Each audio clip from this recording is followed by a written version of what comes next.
Hello and welcome to the knowledge source. तो आज के सेशन में हम जानने की कोशिश करेंगे ट्रिस्टन द गूना एक आइसलैंड्स है। बेसिकली ये आर्चिपेलागो है जहाँ पे ये अटलांटिक ओशियंस में ये अवेलेबल है। और ये अराउंड मैं बात करूँ 50-100 के अराउंड ये पूरी आर्चिपेलागो है।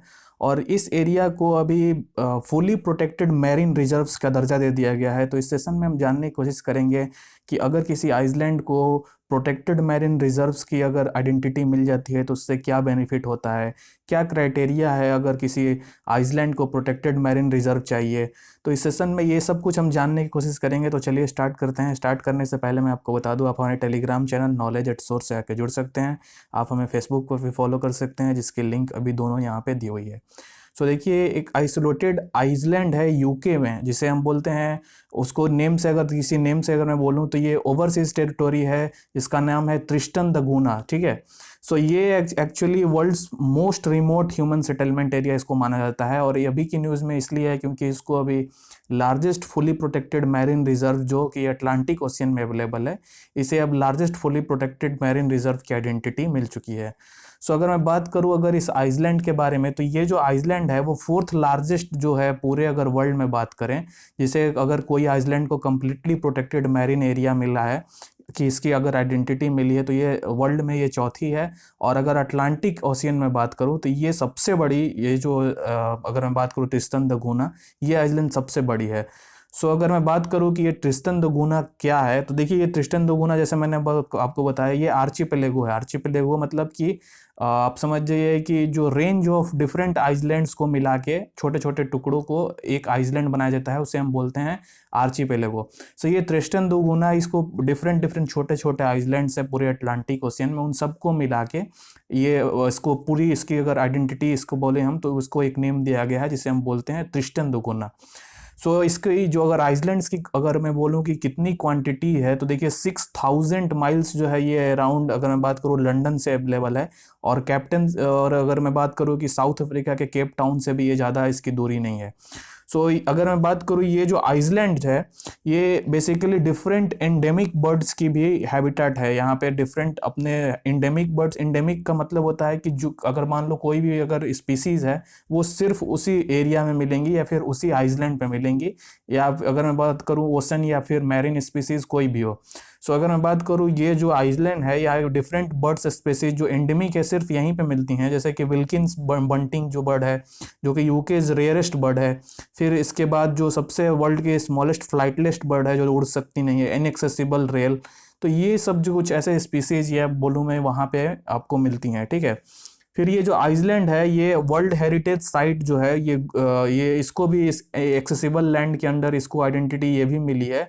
और ये सी वर्ड आइसलैंड इसको माना जाता है, ये जो टिस्टन द गूना है। तो ये अगर टिस्टन द गूना, जैसा मैंने आपको बताया कि ये देखिए यहाँ पे रायो डी जेनेरियो से या फिर केप टाउन से मालूम, तो ये इतनी दूरी है अराउंड 2800 माइल्स रायो डी जेनेरियो से और 1491 माइल्स। तो अगर इस केप टाउन पे अगर ये एरिया जो मैंने बताया, ये आइसलैंड जो है अगर यहाँ पे पहुँचना है तो आपको ये आइदर आप रायो डी जेनेरियो से यहाँ से आप बोट लेंगे या फिर केप टाउन से। सो लेकिन अब की पहले लोग तो यहाँ पे टूरिज्म सेक्टर के लिए जाते थे, लेकिन अब की सिचुएशन ये है कि अब ये गवर्नमेंट अगर इसको आइडेंटिटी मिल चुकी है तो यहाँ पे इनएक्सेसिबल होगा, यानी कोई भी टूरिज्म के लिए पर्पज से वहाँ पे नहीं जा पाएगा। सो ऐसा क्यों होगा मैं आपको बताऊंगा अभी। सो ये देखिए यहाँ पे डिफरेंट, अगर मैं बात करूँ कुछ लोग वहाँ पे डिफरेंट आइसलैंड्स जो हैं उस पर कुछ लोग रहते हैं पहले से, लेकिन अब जो आगे की जो पॉलिसीज़ या मैं कोई भी रूल्स बताऊँ तो वहाँ पे डिफरेंट, अगर कोई बाहर से आ रहा है तब उसके लिए ये अवेलेबल नहीं होगा कि वहाँ पे जाके रह सके।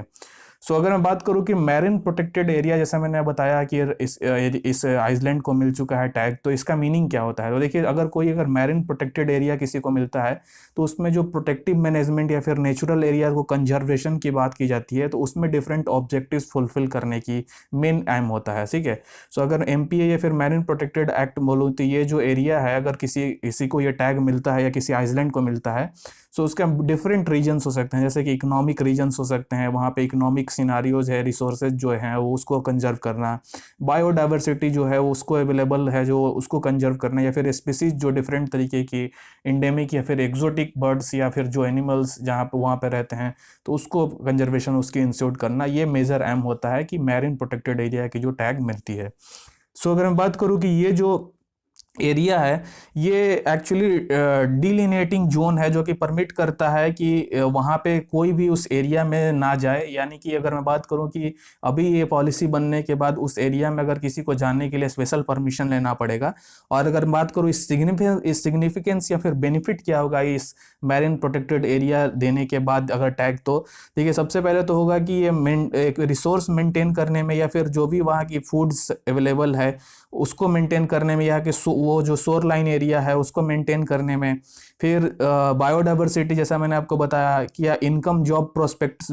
देखिए सबसे मैं आपको बताऊं कि अगर कोई भी, अगर आप स्पीसीज या फिर कोई भी इन्वायरमेंट या फिर मैरिन स्पीसीज या मैरिन वहाँ पे अगर मैं बोलूँ कि कोई भी मैरिन इन्वायरमेंट आप कंजर्वेशन में अगर इंपॉर्टेंट रोल प्ले करते हैं तो उससे डिफरेंट फायदा होता है डिफरेंट सेक्टर्स में। जैसे कि अगर मान लो मैरिन इन्वायरमेंट आप कंजर्व कर रहे हैं तो वहाँ पे जॉब्स की अवेलेबिलिटी आपको मिलेगी। तो डिफरेंट एक इंटरलिंक चैन है। अगर आप मैरिन प्रोटेक्शन में कोई भी पॉलिसीज या फिर कोई भी गवर्नमेंट की डिफरेंट रूल्स आती है, तो इस सिनारियोज में मैरिन प्रोटेक्शन एरिया जो है वो इसमें डिफरेंट गवर्नमेंट ऑफ यूके को और वहाँ के जो नियर बाई कंट्रीज हैं उनको फ़ायदा मिलेगा। सो अगर मैं बात सबसे पहले अभी आगे आप जानने से पहले देख लीजिए कि ब्लू बेल्ट प्रोग्राम जो यूके ने स्टार्ट किया था 2017 में, उसकी क्या पॉलिसी या फिर रूल्स है। तो देखिए ये जो प्रोग्राम जैसा मैंने आपको बताया कि ब्लू बेल्ट प्रोग्राम जो है 2017 में स्टार्ट किया गया था, और उसका मेजर एम था कि इसमें जो अंटार्कटिक टेरिटोरीज हैं उसको कंजर्वेशन करना, और इसमें मेजर ऑब्जेक्टिव मैं बोलूँ कि सस्टेनेबल मैनेजमेंट करना, जो भी टेरिटोरीज हैं या आइसलैंड्स हैं उनकी इंस्टीट्यूट करना, ये मेजर पर्पस था।